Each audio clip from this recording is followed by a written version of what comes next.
हा चला तिसऱ्या पॅसेजला आपण सुरुवात करूया. हा तिसरा पॅसेज मार्च 2020 ला पडलेला प्रश्न आहे तिसऱ्या पॅसेज या टॉपिकवर. तर रीड द फॉलोइंग पॅसेज काय म्हणलं इथं, read the following passage and do the activities. बरोबर आहे, read the following passage and do the activities. किती मार्काला असतोय पॅसेज? 10 मार्काला असतोय. बरोबर आहे. तर कम्प्लीट द सेंटेन्स, वाक्य पूर्ण करा. Dash dash is a walk in the dark. मग आता हे वाक्य पूर्ण करायचे. तर dash dash is a walk in the dark. तर आपण जर पॅसेजवर गेलं तर या ठिकाणी इथं म्हटलेलं आहे बघा, इथं सक्सेस सक्सेस म्हणाला, success is a walk in the dark असं म्हटलेलं आहे. तर चला आपल्या प्रश्नाकडे चला. तर सक्सेस लिहून घ्या. SUCCESS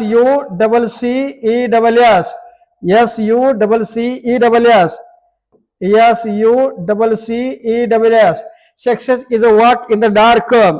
आता blank line number second, dash we can't get anything out. Dash we can't get anything out. तर आपण इथे जर आपल्या पॅसेज जर गेलं तर का इथं दिलेलं आहे, if we don't put anything in we can't get anything out. बरोबर आहे का, इथं दिलेलं आहे if you don't put anything in. आपण त्यात काही हवा नाही जर टाकलं तर we can't get anything out, त्यातून काही पण बाहेर येणार नाही. म्हणून if you don't put anything in. बरोबर आहे, if you don't put anything in म्हणजे काय घ्यायचं आपण, if we don't put anything in we can't get anything out असं येईल. बरोबर आहे. आता sentence number third, life is something like a trumpet आहे. इथं अ ट्रम्पेट TRUMPET ट्रम्पेट आहे. तर नंबर 4 आता dash we know how to go about it. Dash we no.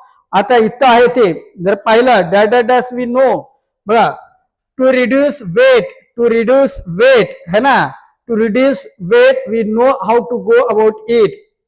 तर चला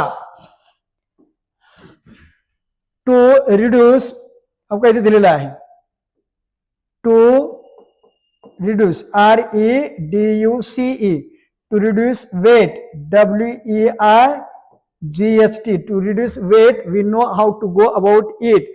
to know how to go about it. हा झाला A1 चा प्रश्न. हा झाला A1 चा प्रश्न बाळांनो.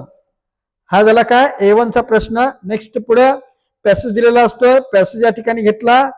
पॅसेज आहे. आता इथं काय म्हणलेलं बघा, एटूला बाळांनो काय म्हणलेलं लक्ष द्या इकडं. इथं कम्प्लीट द वेब बघा, valuable that spark of imagination and encourage.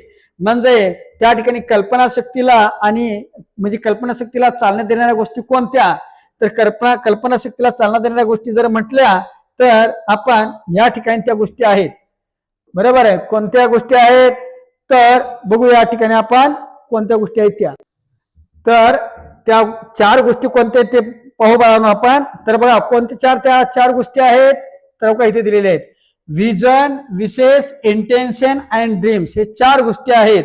कोणतं की कल्पनाशक्तीला चालना देणाऱ्या 4 गोष्टी कोणत्या आहेत, विजन दृष्टिकोन, विशेष इच्छा, इंटेन्शन तीव्रता आणि ड्रीम्स स्वप्न, या 4 गोष्टी आहेत.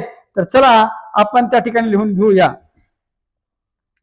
हा इथं काय बघा या ठिकाणी vision VISION vision, intention INTENTION intention. त्याच्यानंतर त्या ठिकाणी विशेष WISSES आणि ड्रीम्स DREAMS ड्रीम्स बघा DREAMS ड्रीम्स. हे 4 गोष्टी कल्पनाशक्तीला चालना देणाऱ्या आहेत. ते व्यवस्थित त्याला लिहून घ्या. Valuables that spark of imagination and encourage म्हणजे कल्पनाशक्तीला चालना देणाऱ्या अमूल्य गोष्टी कोणत्या, तर विजन दृष्टिकोन, इंटेन्शन तीव्रता, विशेष इच्छा आणि ड्रीम्स स्वप्न हे 4 गोष्टी आहेत. आता A3चा प्रश्न बाळांनो, राईट अँटिनिमस. अँटिनिमस म्हणजे काय, विरुद्धार्थी शब्द लिहून घ्यायचं लगेच केल्या साईडला. विरुद्धार्थी विरुद्धार्थी शब्द काय बघा विरुद्धार्थी शब्द बरोबर आहे विरुद्धार्थी शब्द तर रॉंग च राईट RIGHT राईट रॉंग म्हणजे चूक राईट म्हणजे बरोबर डिस्क्रीज कमी करणे इन्क्रीज INCREASE इन्क्रीज म्हणजे वाढविणे डिस्करेज नवमेध करणे इन्करेज ANCOURAGE इन्करेज उन्नती म्हणजे इन्करेज करणे लाईट म्हणजे उजेड डार्क अंधार DARK डार्क लिहून घ्या बाळांनो व्यवस्थित हे सर्व बोर्डाला पडलेला प्रश्न आहे 9 मार्च 2020 ला पडलेला बोर्डामध्ये पॅसेज आहे पडलेला नेक्स्ट पुढं आता इथे A4 चा प्रश्न काय म्हणलं बाळांनो लक्ष द्या इकडं A4 चा प्रश्न A4 च्या प्रश्नाला काय म्हणले बघा अंडरलाईन द इन्फिनिटिव्ह इन्फिनिटिव्ह म्हणजे काय 2 + V1 2 च्या पुढे V1 आलेला असतो दोन प्रकार पिक आउट द इन्फिनिटिव्ह आणि अंडरलाईन द इन्फिनिटिव्ह तिथं अंडरलाईन द इन्फिनिटिव्ह म्हणलेलं आहे अंडरलाईन द इन्फिनिटिव्ह म्हणलं की बाळांनो काय करायचंय वाक्य जसं तसं लिहायचंय दिलेलं वाक्य जसं तसं लिहायचं अगोदर आणि वाक्य जसं